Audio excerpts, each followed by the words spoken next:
that our words are really decrees of what it is that we want to attract and what do we want to create in our life. And I find myself in doing this show for 10 years, watching how people talk and respond when they'll say something like, well, that's very difficult, And I almost always stop them and say, let's look at that word, difficult, because that becomes a decree. It's like, if you say something is going to be difficult, and then in life you're offered an option of doing something that is difficult or doing something that is easy, you're going to pick the easy choice. And for example, people will often say I'll tell them about quitting smoking, about how I quit smoking, and I made a decision to do it, when I was a very young man back in my early 20s. And they'll say, yeah, but that's very difficult, and it's very difficult to overcome addictions.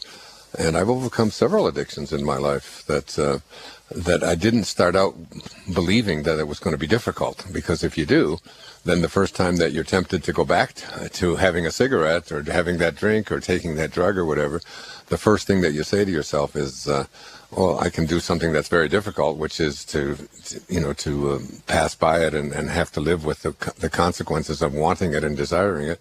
Or I can tell myself that this is really quite easy. All I have to do is not put a cigarette in my mouth. So, as I was reading this, she makes this comment in this chapter on Power Through Metaphysics. She says, I suggest that you spend a day just listening to yourself. Listen to the decrees that you make so casually. Things that people say, here are some of them that I wrote down and that she had written down as well. Business is rotten.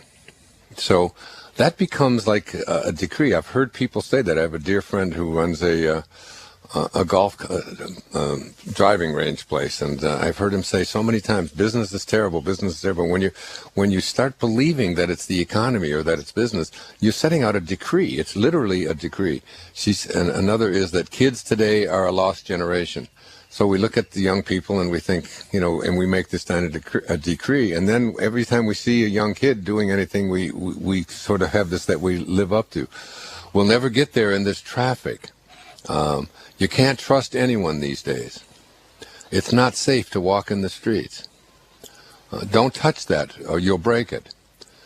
With my luck, I'll probably, things won't work out. I've often heard people say this over and over again. Well, it's just not going to work out because with my luck, and instead of saying with my luck things are going to work out and I anticipate things are going to be great, that becomes a decree. Instead, we have these decrees about all the things that can't happen. I've never seen it fail. If I eat this, it's going to upset my stomach. I can feel a migraine coming on. They're going to rob you blind. She's a gossip. There's no point in trying, and on and on. And it's like when we think about just casually the words that come out of our mouth, and then she goes on to say, you can see the pattern. You've made the prophecies. And your attitudes govern your actions to the point where you make sure that those prophecies are fulfilled. It says, never forget, every word that you utter is a decree, whether positive or negative. When it is positive, it is manifested in good. When it's negative, only bad can follow. If your words are against someone, it's the same as condemning yourself. That person lives up or down to your expectations, at least where you are concerned. But when you speak with kindness and understanding toward others, they will return kindness and understanding to you. And when something unpleasant happens to you, don't think, I wasn't expecting that. Think instead of statements that you've made in the past that predicted and literally caused your misfortune. And this is the thing, that's what I underlined and wanted to say this morning. When something unpleasant happens to you, don't think, I wasn't really expecting that. Instead, begin to look at all of the statements that you've made in the past that have predicted and literally caused this misfortune, whatever it is that's taking place in your life. It could have been one of those idle statements like the ones that I just mentioned to you.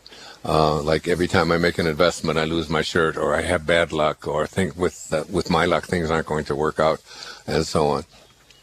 And so what I want, what I'm doing for myself as well is looking at, I think we can take this, Diane, to a level that isn't just about, these sort of minor things that I'm talking about. I think we can do this with the diseases that show up in our life, with the difficulty in relationships that show up in our life, with the absence of of abundance or prosperity or funding or money that show up in our life.